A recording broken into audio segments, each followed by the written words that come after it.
The Final Fantasy VII Remake was an incredible, very emotional, nostalgic, and depressing ride. I was surprised at times and kind of disappointed at others, but as a whole I really enjoyed it, even though it's only one part out of at the very least 10, but we'll get to that.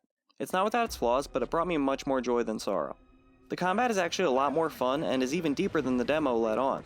It's not just attacking, dodging, blocking, and character switching as I had been led to think back when I was so young and naive 2 months ago. I knew it was going to be tactical, but I didn't realize how many options you truly have once you take things like modes, materia, weapons, accessories, and thereby stats into account. These options and variety equal freedom, which in my opinion often equals fun and an all-important sense of player agency. And of course there are still summons. Some of them.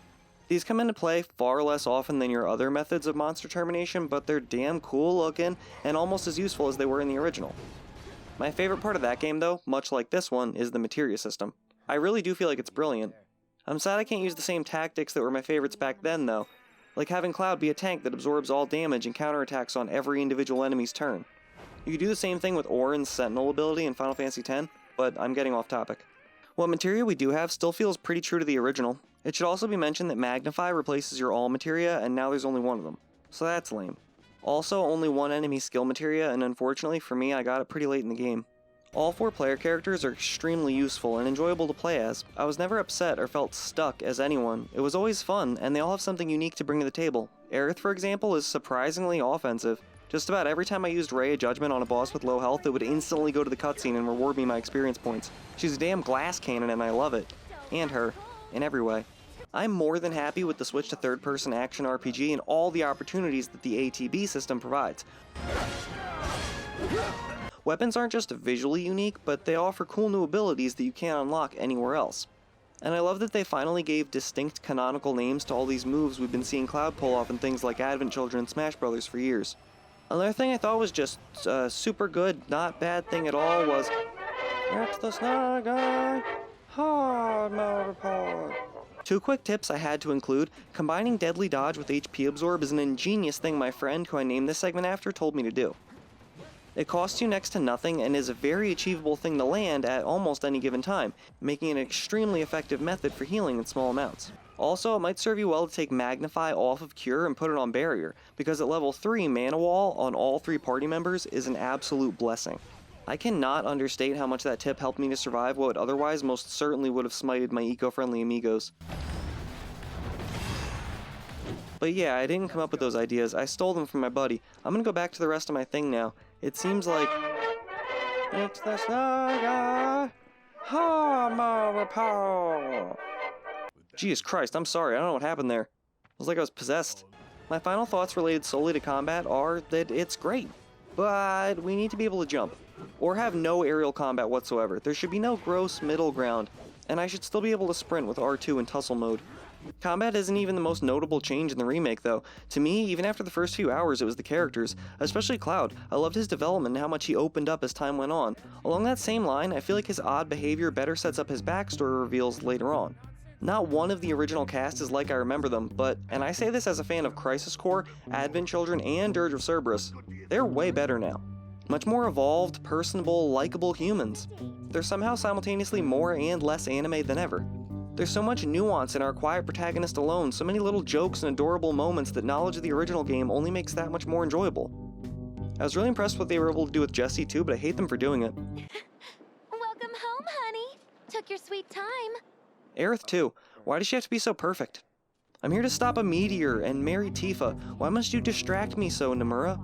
Speaking of Tetsuya Nomura, the director of this game, the entire thing is so damn close to Kingdom Hearts that it almost is Final Fantasy XV, and I adore it. I love the real-time combat, the goofy side characters, and amazing special effects I've come to expect from Square Enix. Even the look and feel of certain environments, especially towards the end, gets very Kingdom Hearts and sorta trippy. But that's spoiler territory, and I'm not gonna go there today. I grew to like jerks like Johnny and Roche. I feel like they were awesome side peeps. And the now slightly expanded main cast is pretty much perfect. They're both supremely voice acted and animated. Each character had plenty of screen time, and I feel like there were more than enough cutscenes to keep their stories entertaining but still sorta personal. I grew to love my Avalanche teammates and all the other less prevalent personalities.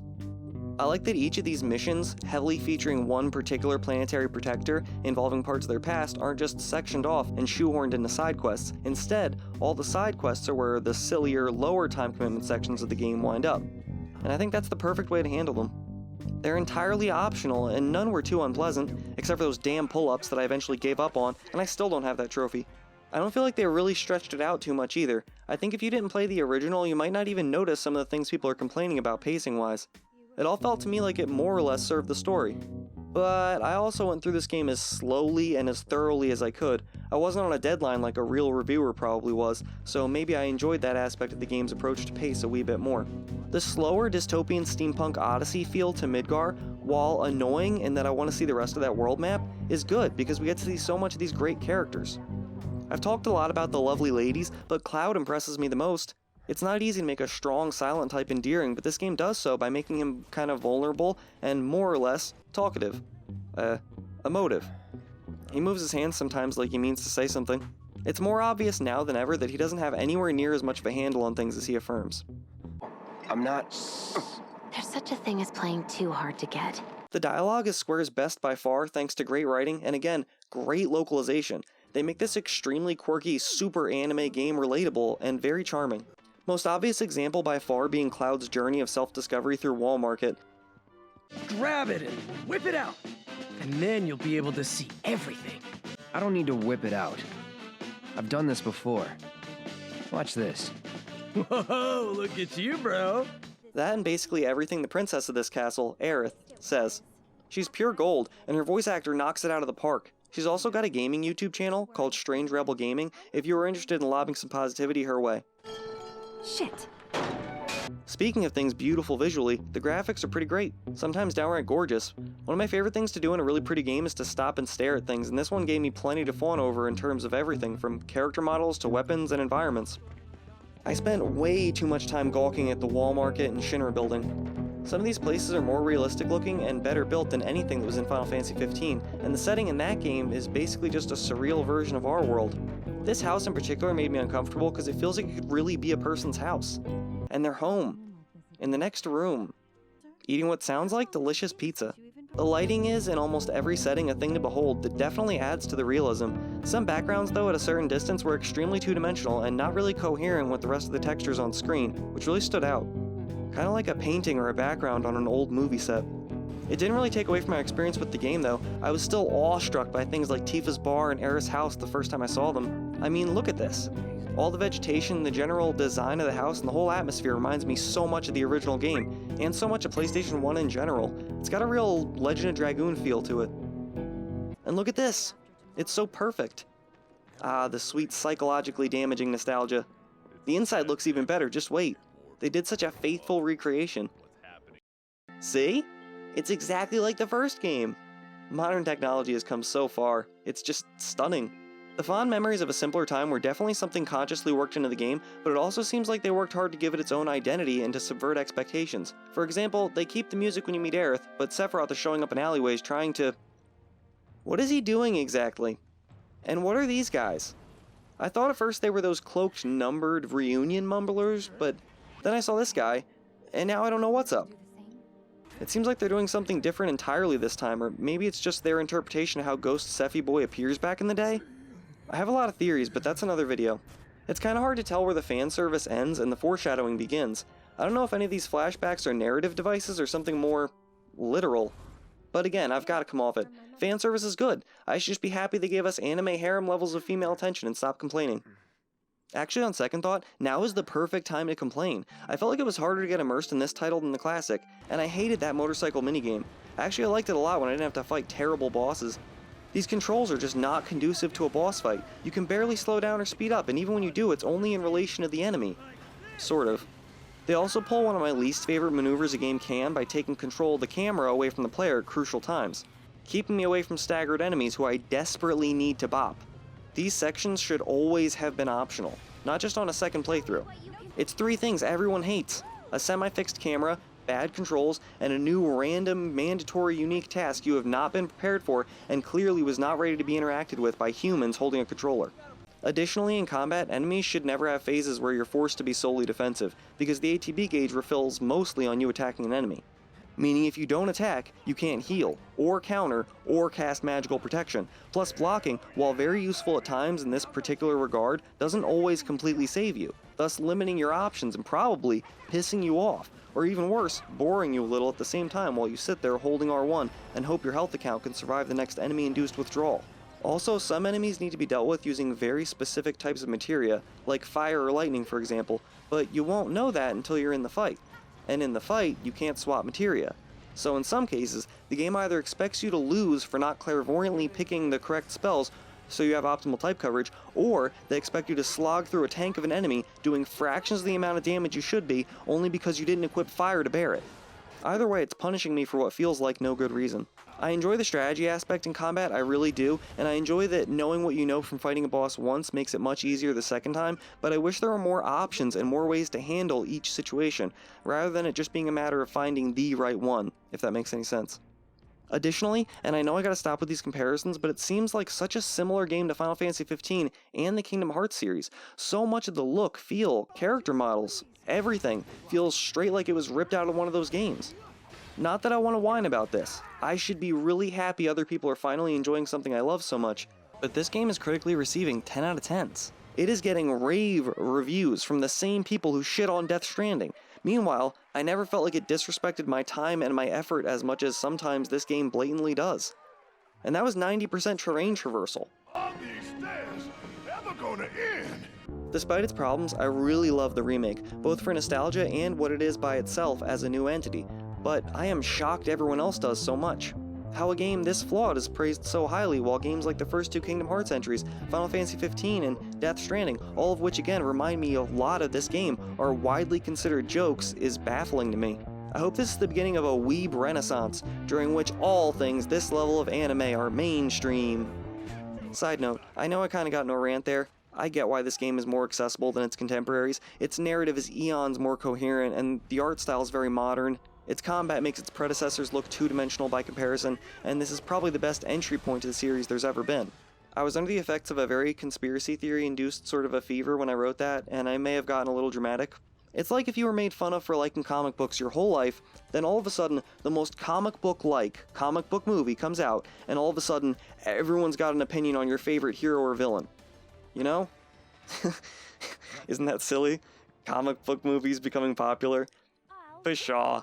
Last thing I want to complain about, the music. It's just too good. Who do they think they are?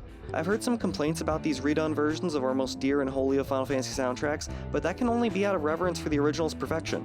This music is just as good, if not better, and the expansive list of altered classics you find through the jukebox situations and the city make for excellent collectibles. I get it though, I think it just comes from a place of love for the 97 classic. This is probably the only menu screen I've spent more time on than Final Fantasy X. I could probably sit and listen to this music forever. A lot of what I saw in this game, particularly the ending, made me kinda start to question what's gonna happen in the future, and I'm pretty optimistic based on what I saw there, for the most part. If they learn, improve, and make a true sequel a few years from now, especially if it's got some of the open world elements I know we're all hoping for, and so long as it doesn't sacrifice story, I think it could be one of the best series ever. The first true branch off the Final Fantasy series. But Kyle, you witch-faced goon, there's been 3 Final Fantasy XIIIs, but therein lies your problem. You think this game will only be 3 parts, where I have always known it'll be at least 10. Do you really believe they're just gonna give all that money away? Listen, I know I said all the things I just said, and I meant all of it. I love this game, and I feel as if I know it was made by wonderful people who also love Final Fantasy VII and these characters, and this is a game more or less by the fans for the fans. However, if I were a betting man, I'm all in on 10 parts. Minimum. And I'm the idiot that's going to buy all of them episodically. Shinra cannot and will not settle for anything less. After beating the game, after experiencing that final boss fight, I'm actually hoping for more changes. Some things need to be faithful to the original, like everything actually, but in the same way this game did. They didn't change too many story beats for the worse, thank goodness. I can only think of a handful that were objectively better in the original, but they're all spoilers. Bottom line in reference to the future, I need it now. This was too good of a part 1 to have so much uncertainty regarding a sequel. I need that sweet open world. I want to see Junin and the Giant Cannon. I want to see the Temple of the Ancients and Cosmo Canyon. And I want to see that goddamn crater. I loved my time spent in Midgar. It wasn't perfect, but it was still an amazing experience. The combat is fun and pretty addictive. The characters are beautiful and very human. The environments are enthralling yet surprisingly grounded, and the story is Final Fantasy VII. At least the first chunk of it is, plus a little bit extra thrown in. If I'm being reasonable, and I don't want to be, the Final Fantasy VII Remake more than delivers on its initial promise. They did it. Part 1 should be considered a success. Where it goes from here, though, is largely up to debate, and I would love very much to get into that conversation. My final thoughts on the game are as follows. Aerith has the most perfect face in a video game ever. She's a goddamn treasure. Materia needs to be in every game, even first-person shooters, puzzle games, you name it.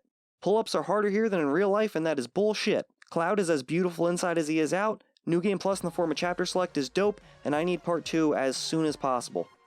I don't think this game does anything too groundbreaking outside of Aerith being such a cutie. It just refines all the things Square Enix has been trying to do for years better than it's ever been done. This game is the culmination of the Final Fantasy series and its move towards fast-paced action gameplay that finally looks almost as good as its legendary cinematics. Back now. That's some super secret technique? You got a fancy name for it? Of course not. In summation, I hope that this game is indicative of the future, both of Final Fantasy and the magical 10-part remake to come. P.S. This is definitely not my last video about Final Fantasy VII or its remake. Thank you so much if you stuck around and watched the whole thing. I hope you enjoy or enjoyed this game as much as I did. Please consider leaving a comment. I hope I get to hear back from some of you. And again, it's going to be 10 parts. Thanks!